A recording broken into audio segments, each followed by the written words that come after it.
Hey everyone, Rob B here with Rob D, and you are listening to the Property Podcast, and you're going to absolutely love this week because it's a resource galore episode. We're going to give you apps and resources to make you better at property investment, and apps that we think will make you better as a human being.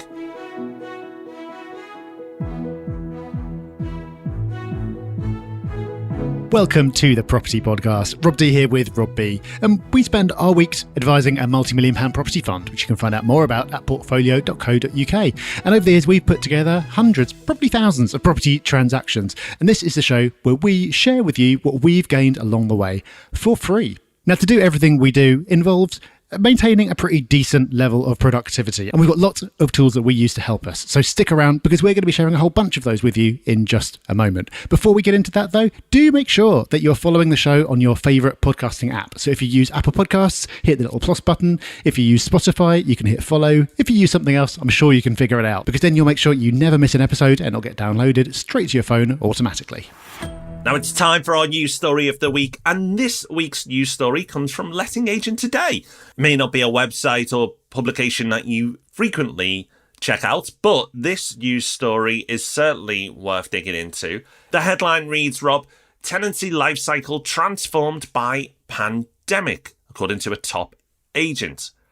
The pandemic's changed a lot across the world in all different people's lives, Rob, and understandably, it's had an impact on property as well. Yeah, I think this is quite interesting. I mean, caveating this, it's sort of like it's anecdotal, it's one person's opinion and it's London focused. But it's interesting because obviously London, like many city centre markets, you can get tenancies that are shorter than average. So the average tenancy length in the UK, I believe, is about 4 years. But if you've got a city centre property, you often find out that people will just kind of stay for a year and then move on. But they could move on for a reason simple as they fancy a change. Renting is flexible, so why not?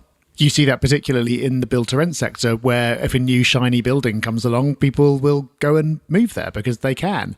But what this agent is saying is that the current shortage of rental supply and the increase in rents that we've seen recently has changed that. Because if tenants stay where they are, the landlord might not increase the rent at all because they're just happy to have reliable tenants, or they might just do a small increase. Whereas if they move, they'll have to pay whatever the current market rate is, which is likely to be higher. And so it'll be more expensive for them to move. And there's a shortage of supply. So there's not that much choice about where they can move to. So I thought that was interesting, Rob, because it's an angle that is kind of obvious when you think about it, but I hadn't thought about it.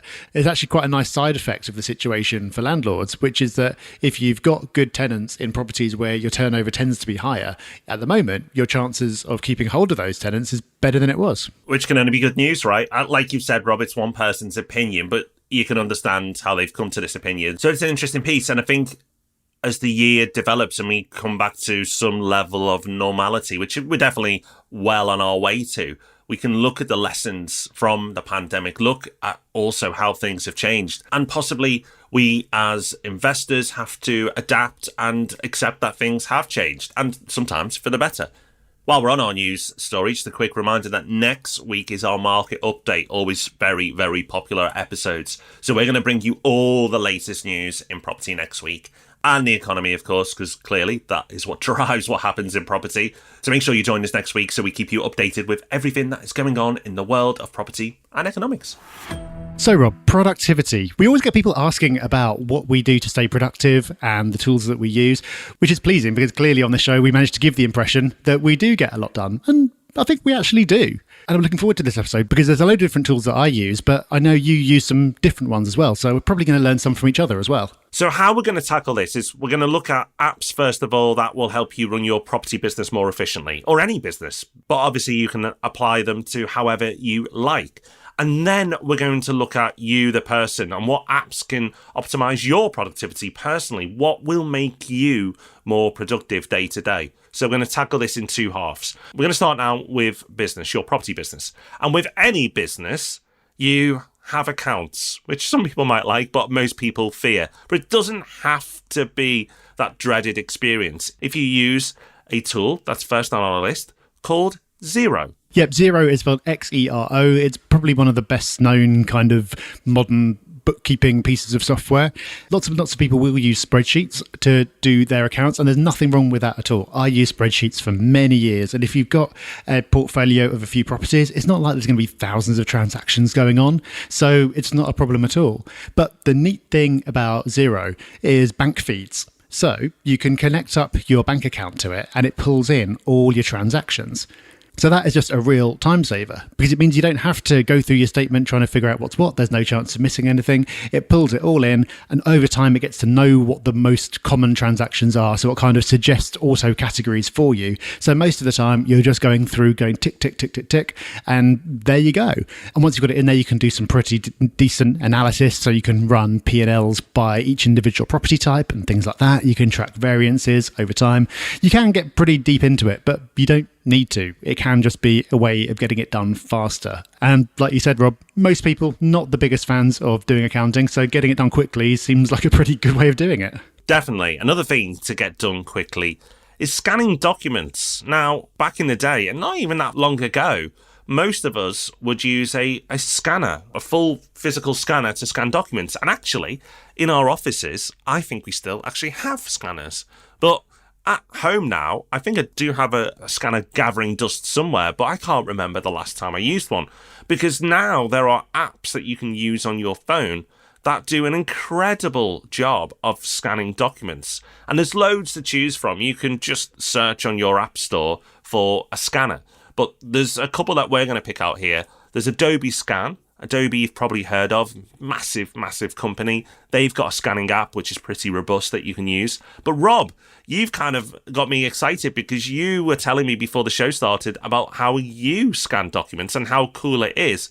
And I have this app, but I didn't know you could scan documents. So enlighten everyone else, please, because this is super cool. Can't believe you didn't know this. You're missing out. So this is for iPhone users. If you've got an iPhone, you probably use the Notes app. It's pretty good in general. If you go into your Notes app and you hit the little camera as if you're going to take a photo, it then comes up with the option Scan Documents. And you can scan your document just using the Notes app. And then it gets saved into the Notes app. So it's there stored. So you can then move it to anywhere else if you want to, or just leave it there. You can also export it from there as a PDF. The really neat thing, if you use an iPhone as well as either a laptop or an iPad, is obviously it synchronizes across all of that. So I'll always do scans on my phone.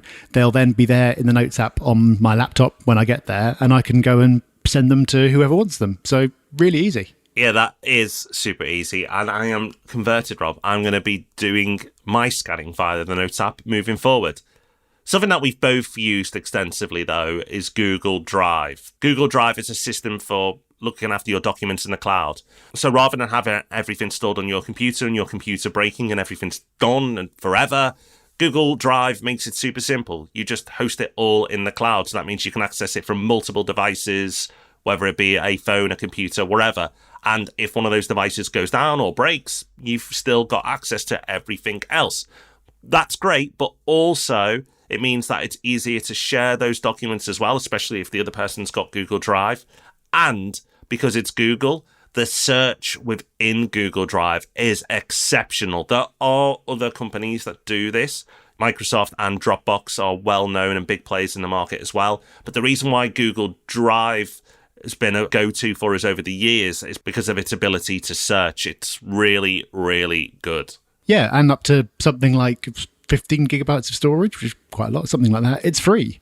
But yeah, you're right. It's a search that really means that this wins over all other solutions for me, because say what you like about Google and you have moral objections to it, but the search is good. And for me, that means I don't have to bother being super organized. I would love to have a really well organized filing system where everything's in the right folder, everything's named so it's super clear what it is. That would be great, but I'm clearly not going to do it because I've gone this long without making it happen. So instead, I just use the search. And because it can search within documents really well, it means if you're looking for something weird like a mortgage account number or something like that, it generally manages to dig out what it is that you're looking for, even if you haven't helped yourself by putting it in the right place. So I kind of use Google Drive to compensate for my own weaknesses, and it works. Staying with Google is Google Photos. Google Photos is absolutely fantastic. So again, it does a similar job to Google Drive. You take your photos and you store them in the cloud. so you then won't lose them. So that's obviously super cool, and you can access them across multiple devices. All the things that we talked about with Google Drive is replicated within Google Photos. The great thing about Google Photos is as well, is that if you've taken pictures of your passport or maybe your family members' passports, and you're like, oh, it's that time again, I've got to input it into EasyJet or BA or whoever you fly with, and you then think, all right, I better dig that out when I'm back at home if you're in the office, or where did I store it if you're a bit disorganized. Google Photos makes that easy. Well, actually, it makes that problem redundant, because you can just go in and search for passports, and all the passports you've taken a photo of will appear. It is that good. It is that clever. Another great thing about it is, like, if you have taken pictures of, say, some text and you want to find that text, so it may be an article, you can just type a few words that have appeared in that article and Google will find it. Or let's say you've seen a book that somebody has and you want to remember that, oh, I want to get myself a copy of that, but I'm not going to jump on Amazon just now. You can search for it that way. Something that's really underused with Google Photos, though, and it's incredible, is Google Lens. So you take a photo of something. So I've just taken a photo of a book that I have on my desk, and then you click Google Lens. What it will do is then search the internet to then go and find everything related to that photo. So now I can go and buy that book in seconds because of Google Lens, because Google's been able to identify that it's a book and that it's available to buy on the internet. You can do it for all sorts of things, though. So if you've taken a photo of a monument, so you're having a day out as a tourist, or you're on holiday as a tourist, and you take a picture of a sculpture, click Google Lens and it will tell you more about that sculpture, because it will search the internet for that information. So let's just say it wasn't a famous sculpture and you didn't know too much about it already. You take that photo, you click Google Lens, it'll search the internet and then give you that information. Now, I've just given you two case points there, two examples of how you can use it, but it's really limited by your imagination. There's so much you can do with it. It's so clever. It's so underutilized as well as a tool, Google Lens. And again, I know some people will have privacy concerns around Google, and not everybody loves them, like Rob said, but as a tool and what it does, it's incredible, and that is undisputable. I'm glad you brought up Google Lens, because it's absolutely magic, and not many people know about it, like you said, but it is absolutely incredible. Yeah, very much well worth being aware of. Now, something else that you're going to have to do if you're running a business is sign things. And as we've discovered, if you're in the business of running a property fund, you have to sign a lot of somethings. The percentage of our working week that is signing stuff is just absolutely terrifying. Literally every day there is something. Most days it is multiple somethings, and occasionally a literal crate of paper will arrive in the office. We'll have to go there and sign it in person. But for the most part, thankfully, this is now done on DocuSign. DocuSign is a digital signing solution. There are lots of others out there, but that seems to be probably the most popular. And it means that rather than having to do the whole printing, signing, scanning thing, you can just do it digitally. Now, the rub with this one is that most of the time you're not signing stuff for a laugh. Someone has sent to you something that they want you to sign. So you need them to be okay with digital signing and then send it to you in a form that you can digitally sign in the first place. But what I've noticed is that, thankfully, probably because of the pandemic, this is becoming more and more common. Although a lot of the time, institutions will default to wanting you to physically sign something because that's how they're used to doing things. If you make enough of a fuss, you can actually get them to agree to you doing it digitally. There are some things like property deeds where you still need an actual wet signature and there's nothing you can do about it. But a lot of the time now, you can get away with DocuSign, and it's always worth asking. A little kind of secondary tip here, which is similar to my Notes app thing, is that the Preview app on Macs is good for this as well, because if you've got something that is not in DocuSign, someone's just like sent you a PDF or whatever, you could put it into DocuSign yourself and do it that way. But also in the Preview app, you can save your signature as kind of a template. So you can just open up in Preview, whack your signature on it, save it, and send it back to them without having to use DocuSign at all. So that can work nicely as well.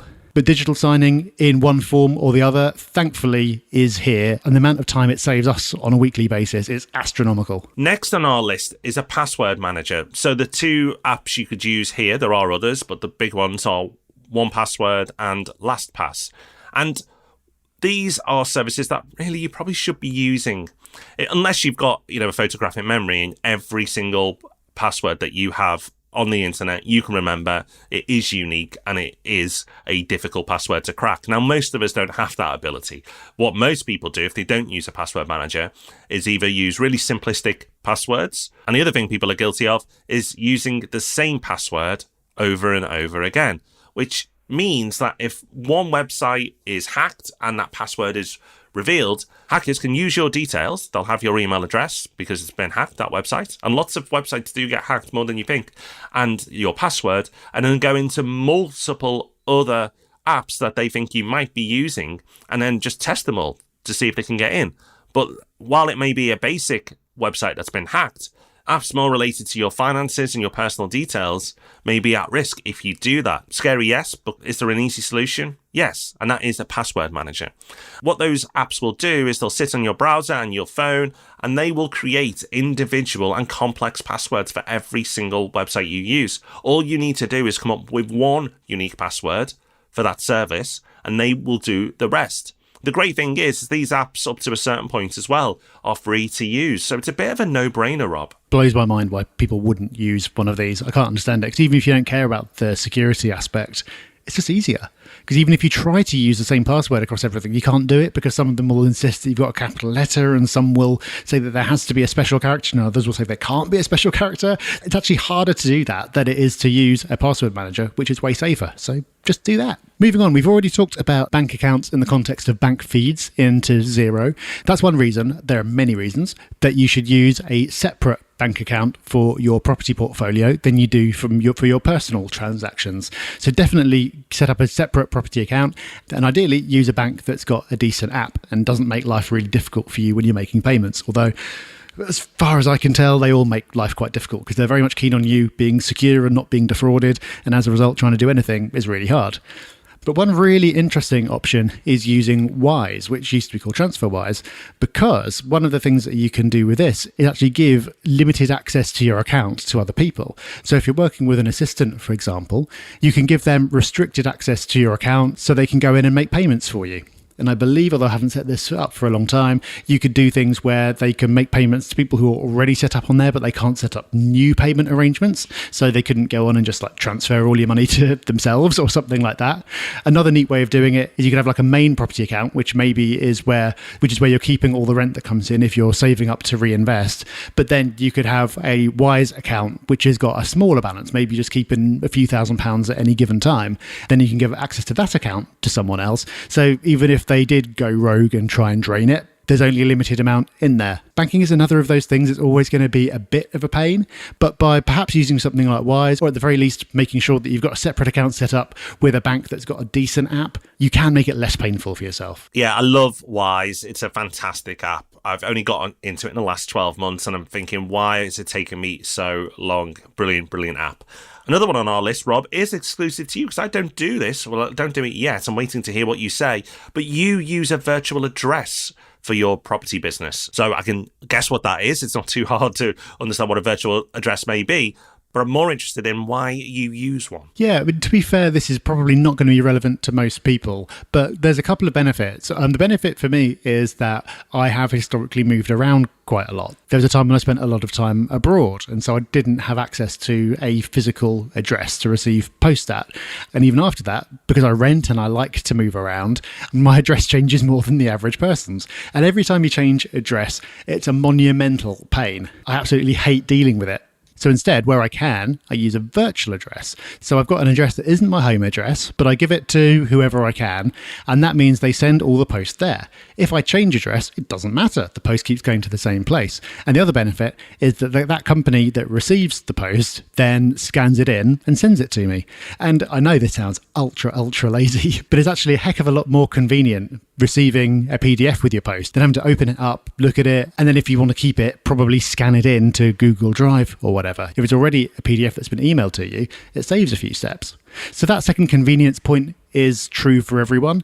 That's probably not going to be enough in itself to do it if you do have an established address. The other thing to say is this doesn't work universally because lenders will always need to have your actual residential address. Sometimes they'll let you have a separate correspondence address, but often they won't. So that kind of breaks the system a little bit because they will need to keep sending you things at the address you actually reside at. But for me, it makes sense. And there are some other people for whom it will do as well. Another hack is what I actually mentioned a few weeks ago on Hub Extra. So I'm not going to go into too much detail now, but I just want to draw your attention to it again, because since I've started using them, it's just been a real game changer for me, and that's iPhone widgets. So iPhone widgets, if you want to find them quickly, just hold your iPhone down, and then in the top left corner you'll have a plus button, and what you'll find is the apps that have gone and created widgets will be available in a list there. A few use cases for me: I have a to-do list that's on my screen that takes a lot of the screen space up. My calendar is on the screen. What meetings I have next is on the screen. The weather, which is a good one as well. There's more. I use quite a few, and it's really, really good. One I added recently, and I'm getting a lot of use out, is for my to-do list app, and I use an app at the moment called Todoist, which is really good. You can check that one out as well. That's a bonus one for you there. I can add a task off a button on the home screen, and it's on the first screen that I access. And why is that useful to me? Well, I'm an ideas person, and I have lots of ideas, sometimes big, sometimes small. And sometimes I will forget those ideas because another one will pop into my head. So what I can do now is just make it really, really quickly to capture a thought, a to-do, an idea, whatever it might be, in seconds. Because on my home screen is a button that says add task. I just click into that, I type whatever was on my mind, and then just move on with my day. That has been brilliant for me. So if you're one of those people that've got a million things going around in your head, that is going to be super useful. But if you're not one of those people, go and check out widgets anyway, because there's so much there and so many ways you can use it. Even if it's just photos popping up on your screen, yes, you can do that as well. I like to do that because it will show me photos of a few years back, and it's like, oh, that was a nice memory or whatever, and it's just a nice thing to have on your phone as well. So there's loads and loads and loads of things. Podcast stuff as well. The list is endless. Go and have a look, and then start to play around with a few of them and just see if it starts to make a difference to your day and your productivity. I'm pretty sure once you start using them, you won't go back. Okay, so that's running your business more efficiently. We've come at it from the angle of your property business but that's what a lot of people listening will have. But a lot of listeners will also have another small business of some kind, and all these tips will work for that as well. A lot of this falls under the category of just kind of taking admin and things that can be annoying and removing the friction, making them easier. So loads of different apps there that will help you do that. So that's your business. But what about you? Like I said, a lot of that is about taking things that you don't really want to do and making them faster or easier. And that'll take you up to a point. But you can only really thrive if you're operating effectively as an individual. And you're able to focus on things. You're not too tired. You're not overwhelmed. And there's lots of apps that we use to achieve that for us as well. So let's run through some of those. And Rob, we'll start with meditation, because I've got a very inconsistent relationship with meditation. You seem to be a lot more consistent than I am. And I'm hoping it's because of these apps that you use, because then it's not my failing. I could just start using these apps and I'll be fine. I do think with any of these things that we're going to talk about, it's habit, whether it be exercise, meditation, or something else that will have a positive impact on your life. And I'm not brilliant. I'm not at a point where I am the ultimate optimized version of a human when it comes to productivity. Definitely should probably do more exercise than I do. Going to work at that. But I've said that before. But what I am able to do is quite frequently meditate. And there's a few different apps I use. The first one is free. The second one you can pay for. So the free one is Insight Timer. Bit of a weird name, because what it is almost like a search engine or a huge collection of different types of meditation. And you can search for different themes. So if you are stressed, you can get meditation for stress. If you want a morning meditation to kick your day off, then you can do that too. If you want sleep meditations, they're there. Anxiety, pretty much whatever emotion or situation you're in, there's probably a meditation there for you. What I also really like is they're rated. So you don't waste your time with a meditation that's a bit ropey. It's not that good. You know, you can just pick what the crowd has decided is the best meditation tracks on the app. For me, it's a no-brainer. And for those who don't do meditation, I'm one of those people as well. I really struggle with it. I fight with it. I don't want to do it. And the first 5 minutes of any meditation I do is my brain fighting with me to say, stop, you're busy. What about this? What about that? But if I stick at it and if I carry on, there's a point where I start to get the benefit. And it's a fight every time. And that's just how it is for most people. But it's worth that fight, because the remainder of the meditation will have a big impact on your life. The way I describe meditation to people is like having an internal shower. You always feel great after a shower, right? You always feel better than before you had a shower. You know, you feel a bit more alert, a bit more fresher. It's nice. meditation is exactly the same for internally. The second app is Headspace. It is a great app. It's a paid version. Personally, I used to use Headspace. I've actually stopped now because I get so much out of Insight Timer. But for those who want more of a experience through the app that really tells you what to do when, gives you an introduction to meditation, helps you understand how it's going to help you, you might want to try Headspace out. I don't regret ever being a subscriber, but I don't feel I need it now. But whatever sounds more appealing to you, go check it out. Do give meditation a try. And remember, at the beginning, it's hard, but it's worth it. Okay, well, I may not be a great meditator, but I am a great napper. And we need to destigmatize naps. Napping is not just for toddlers. Napping is for everyone. You should have no guilt about having a nap. Napping during the working day is a perfectly acceptable thing to do. I often find that I'm just fighting to get anything done. Then I have a nap for literally 5 or 10 minutes, no more, and I'll just feel completely different and be able to come back and just work so much more effectively and get far more done than if I just tried to power through. The unfortunate side effect is often I'll be talking to my wife in the evening about what a busy day I've had, and she'll say, "Oh, really? Because I walked past and you were just lying on the floor at one point." But she just happened to find the 5 minutes when I was doing that, all right? But naps are great. I can nap anywhere, anytime, just by closing my eyes. And as a result, I don't really use anything to help with that. But Rob, I know that you do, and you swear by something called Fizz? I don't know what you call it. I've no idea either. I call it Fizz, but I may be pronouncing it wrong. It's Pzizz. You can find it on the App Store. Again, it's free to use. And the optimum nap apparently is around 20 minutes. So I set the time for around 25 minutes to give myself a little bit of time to settle into that nap time space. But what Fizz does is it just plays an audio track through your ears that is designed, apparently, to help you nap. Now, I actually don't fall asleep, or very, very rarely fall asleep when I listen to this. But I do feel better for it every single time. I feel relaxed. I feel like I've possibly dozed, maybe. That's probably a better description. Or just kind of half asleep. But I feel better for it. Sometimes I'll use it and I feel incredible afterwards. Sometimes I'll use it and I just feel a bit better because I wasn't able to switch off as much. But I highly recommend it. And for those who are listening now and going, well, wait a minute, I'm employed full time. How am I meant to use this? Well, you do have a lunch break and you could just go to a park and do it, sitting down. It is possible. You still will probably get some of the benefits. But a lot of people get to work from home at least a few days of the week. And if you have a lunch hour, well, this is 25 minutes of it.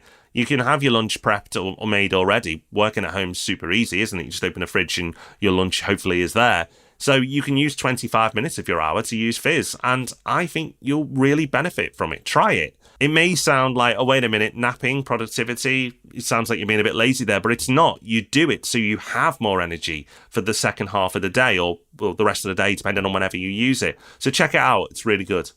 Actually, before we move on, I just want to touch on sleep because, naps and sleep is quite related. But at night, if you want to sleep, I've already mentioned Insight Timer has meditations to help you sleep, and some of them are really good. Another one I've been using recently is Spotify. And yes, you've got all your normal stuff on Spotify, your music and podcasts. But another way you can use Spotify is for white noise tracks. Now, the particular track I use is called Best Noise Labs. That's the creator.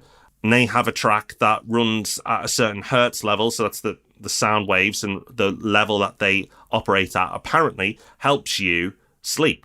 Now, I don't know any of the science behind this, but all I can tell you is if I wake up in the night, which does happen from time to time, I pop this track on, and normally, it's not got a 100% hit rate, but normally it helps me fall back to sleep within a reasonable amount of time. So if you struggle with your sleep, either checking out Insight Timer or Best Noise Labs on Spotify is probably going to be a good investment of your time. Okay, so you've sorted out your sleep. Let's move on to food. And we've got a couple of apps here.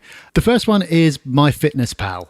Now, obviously, not everyone is going to want to track what they eat. That's not going to be something that's useful for everyone to do. But there are many people who might get a benefit from tracking what they eat, but are put off by the fact that it can seem like a giant hassle. And I thought it would be as well, but MyFitnessPal is amazing because, first of all, it's completely free. There is a premium option, but I've never come up against any limits in the free one. And also, it just makes it so easy. The best thing about it is that it's got an incredible database, and you can just scan the barcode of pretty much anything and it'll pull up all the calorie and nutrient information. It's just incredible. And if you've got homemade meals in there that are hard to track, but you make them regularly, then you can just figure it out once, save it as a meal, and then add it in there whenever you want to. So I do track all my food, but it takes me like seconds every day. And I really thought before doing it that it would be far more of a hassle.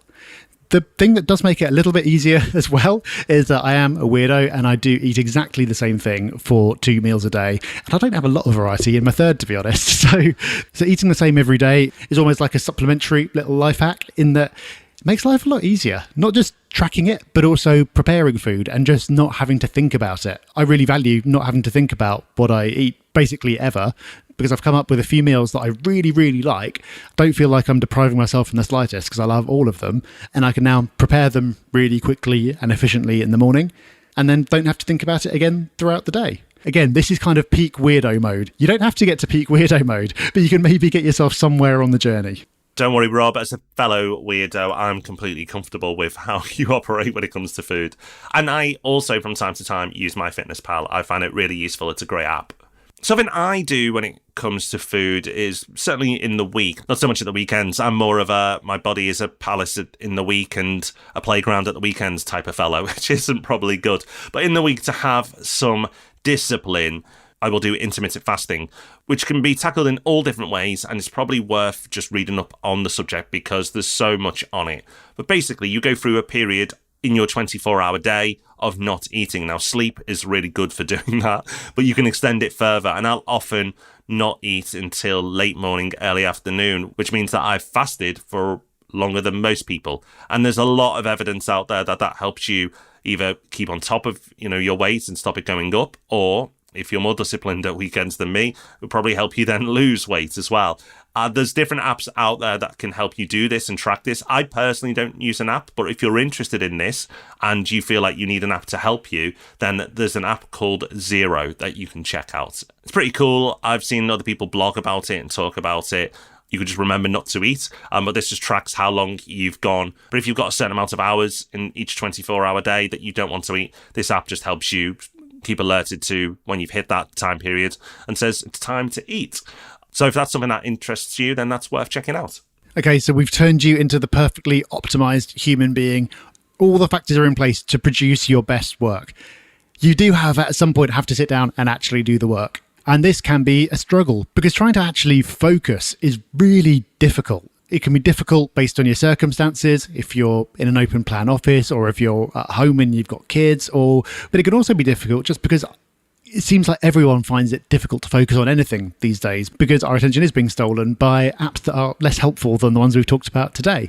But there are some things that we do to stay focused and get in that zone and get some work done. The first thing that I find really helps is music, but only a certain type of music. Different things work for different people. I find anything with lyrics really off-putting. But I've got a couple of specific Spotify playlists of what it describes as epic music. We'll try and link these in the show notes, but it's basically music from video games that's really epic and intense, and it just kind of makes me feel a bit scared and like the stakes are really high. I just have to get the work done. And I find listening to that not only blocks out the outside world and distractions, but also really helps me get in that zone. The other thing, and we must have talked about this first on the podcast years and years ago, but I still do it occasionally, is the Pomodoro technique, which is basically setting a timer for a defined period of focused work followed by a break. And the most common is 25 minutes working followed by a 5-minute rest. But you can do it in different ways. And the benefit of that is you're harnessing the power of a deadline. Nothing ever gets done until it absolutely has to get done. So saying, right, I'm going to get this task done within the next 25 minutes, and you can see the clock ticking down. I find that really useful. Also, it doesn't sound like that long, so it's not a big scary commitment. It's like, okay, well, I'm just going to do this. And even if it's a disaster, it's only 25 minutes and then I get a break. And often I'll find that after a couple of minutes, I'm starting to get into it. It just kind of helps to start. So the different apps that you can use specifically for the Pomodoro technique, I find personally that an alarm on the good old clock app on the phone does the trick. So loads and loads and loads of resources this week. And normally Hub Extra, we give you one more. But actually on Hub Extra this week, more of a recommendation. And we recommend that you sign up for Hub Extra. What we will do is email out on Friday all these links. So we'll add it to the bottom of the Hub Extra email. So it's easier for you to go and access them. So if you can obviously just type them in as we go along. But there's a lot there, a lot of resources. So we'll add all those to the Hub Extra email. And actually, if you're not subscribed anyway, you're missing out because it's free and we aim to make that email the most interesting email that's in your inbox each and every week. So check it out. And of course, once you're signed up, you have access to loads of other resources on the Property Hub website, like our courses and Property Hub University and so much more. And again, all of that is free. So take advantage of it. It's a no-brainer. Just go to the Property Hub website, create an account, and you will start receiving it each and every Friday. Well, that's us done for this week. Hope you enjoyed this episode. It's a bit of a different one, so let us know, and we'd love to hear your own tips, because we've learned from each other today. We'd love to learn from you as well, so do get in touch. We're on all the socials at Property Hub UK, and also mention Portfolio back at the beginning. You can learn more about Portfolio at portfolio.co.uk. We're going to be back with another episode next Thursday, so make sure that you're following on iTunes or Spotify, wherever you listen to your podcasts, so you don't miss it. We'll see you then. Have a great week. Bye-bye. Bye-bye.